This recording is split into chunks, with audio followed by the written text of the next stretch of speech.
Hi friends, എല്ലാവർക്കും നമസ്കാരം. എല്ലാവർക്കും സുഖമെന്ന് വിശ്വസിക്കുന്നു. ഇന്ന് ഞാൻ വന്നിരിക്കുന്ന ഒരു പുഡിങ്ങിൻ്റെ റെസിപ്പി ആയിട്ടാണ്. ഒരു കോഫി പുഡിങ്ങാണ് ഞാൻ ഉണ്ടാക്കി കാണിക്കുന്നത്. വളരെ ടേസ്റ്റി ആയിട്ടുള്ള റെസിപ്പിയാണ്. നമുക്ക് വളരെ കുറച്ച് ഇൻഗ്രീഡിയൻസ് വെച്ച് വളരെ പെട്ടെന്ന് ചെയ്തെടുക്കാൻ പറ്റുന്ന റെസിപ്പിയാണ്. നമുക്കൊരു പാർട്ടിക്കോ അതുപോലെ തന്നെ വീട്ടിലെ ഗസ്റ്റ് വരുമ്പോൾ വളരെ ഈസി ആയിട്ട് ചെയ്തെടുക്കാൻ പറ്റുന്ന റെസിപ്പിയാണ്.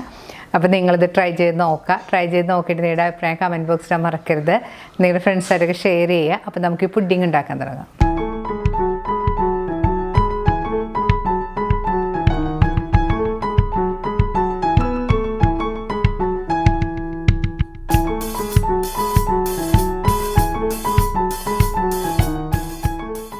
പുഡിംഗ് ഉണ്ടാക്കാൻ ആവശ്യമായ ചൈന ഗ്രാസ് നമുക്കൊന്ന് കുതിർത്ത് വെക്കണം. ചൈന ഗ്രാസ് നമ്മൾ ഉപയോഗിക്കുന്നത് പുഡിംഗ് സെറ്റായിട്ട് കിട്ടാനാണ്.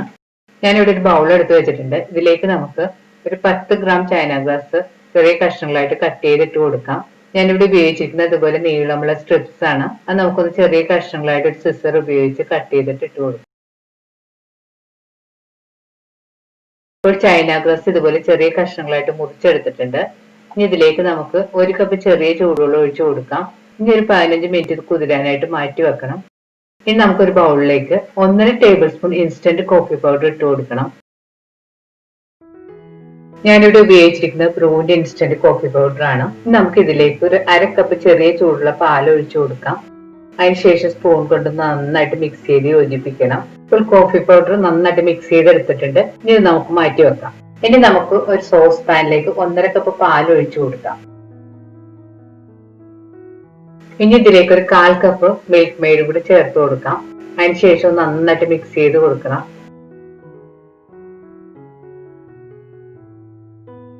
ഇതിലേക്ക് നമുക്കൊരു 1/2 കപ്പ് പഞ്ചസാരയും കൂടി ചേർത്ത് കൊടുക്കണം. അതിനുശേഷം ഇത് സ്റ്റവിൽ വെച്ച് നന്നായിട്ട് തിളപ്പിക്കണം. ഇപ്പോൾ പാല് നന്നായിട്ട് തിളച്ചു തുടങ്ങിയിട്ടുണ്ട്. ഈ സമയത്ത് നമുക്ക് ഇതിലേക്ക് കലക്കി വെച്ചിരിക്കുന്ന കോഫി മിക്സും കൂടെ ചേർത്ത് കൊടുക്കാം. അതിനുശേഷം വീണ്ടും നന്നായിട്ട് മിക്സ് ചെയ്ത് കൊടുക്കണം.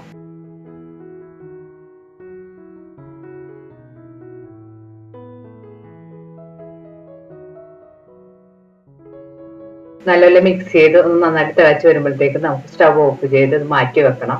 ഇനി നമുക്കൊരു പാനിലേക്ക് കുതിർത്ത് വെച്ചിരിക്കുന്ന ചൈന ഗ്രാസ് ആ വെള്ളത്തോടുകൂടി തന്നെ ഇട്ട് കൊടുക്കാം. ഇനി ഇത് സ്റ്റവിൽ വെച്ച് ഒരു ലോ ഫ്ലെയിമിൽ വെച്ച് ചൈന ഗ്രാസ് നന്നായിട്ട് ഉരുക്കിയെടുക്കണം.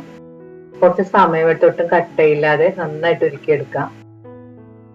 പ്രത്യേകം ശ്രദ്ധിക്കണം, സ്റ്റവ് ഒരു ലോ മീഡിയം ഫ്ലെയിമിൽ തന്നെ വെച്ചിട്ട് വേണം ചൈന ഗ്രാസ് ഉരുക്കിയെടുക്കാനായിട്ട്. അല്ലെങ്കിൽ ചൈന ഗ്രാസ് പെട്ടെന്ന് അടിയിലെല്ലാം പിടിച്ച് കട്ടയായി പോകും. ഇടയ്ക്കിടയ്ക്ക് സ്പൂൺ കൊണ്ട് നന്നായിട്ട് ഇളക്കി കൊടുക്കണം.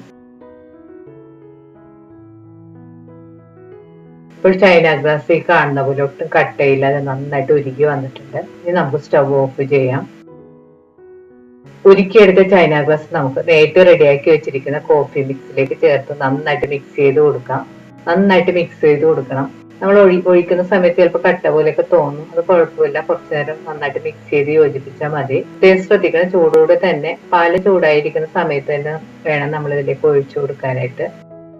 തണുത്ത പാലിലേക്ക് ഒഴിച്ചു കൊടുത്തിട്ടുണ്ടെങ്കിൽ കറക്റ്റ് പാകത്തിന് സെറ്റായി കിട്ടില്ല. അപ്പൊ ചൂടോടെ തന്നെ ഒഴിച്ചു കൊടുക്കണം. ഇനി നമുക്ക് റെഡിയായ പുഡിങ് ഇതുപോലെ ഒരു പാത്രത്തിലേക്കോ അല്ലെങ്കിൽ മോൾഡിലേക്കോ ഒക്കെ നമുക്ക് ഒഴിച്ചു കൊടുക്കാം. ഇനി ഒന്ന് തണുക്കാനായിട്ട് നമുക്ക് മാറ്റി വെക്കാം. ഇപ്പോൾ പുഡിങ് നന്നായിട്ട് തണുത്ത് ചെറുതായിട്ട് സെറ്റായി തുടങ്ങിയിട്ടുണ്ട്. ഈ സമയത്ത് നമുക്ക് ഇതിന്റെ മുകളിലേക്ക് കുറച്ച് ചോക്ലേറ്റ് ചിപ്സ് ഇതുപോലെ വിതറി കൊടുക്കാം. കുറച്ച് സെറ്റായതിനു ശേഷം മാത്രം ചോക്ലേറ്റ് ചിപ്സ് ഇട്ട് കൊടുത്താൽ മതി. സെറ്റ് ആവുന്നതിന് മുൻപ് ചോക്ലേറ്റ് ചിപ്സ് ഇട്ട് കൊടുത്തിട്ടുണ്ടെങ്കിൽ അത് അടിയിലേക്ക് പോകും. ഇനി നമുക്ക് ഈ പുഡിങ് 2-3 മണിക്കൂർ ഫ്രിഡ്ജിൽ സെറ്റ് ആകാനായിട്ട് വെക്കാം. പുഡിങ് സെറ്റ് ആകാൻ വെച്ചിട്ട് 2-3 മണിക്കൂർ എല്ലാം കഴിഞ്ഞിട്ടുണ്ട്. ഞാനിപ്പോൾ പുറത്തെടുത്തതാണിത്.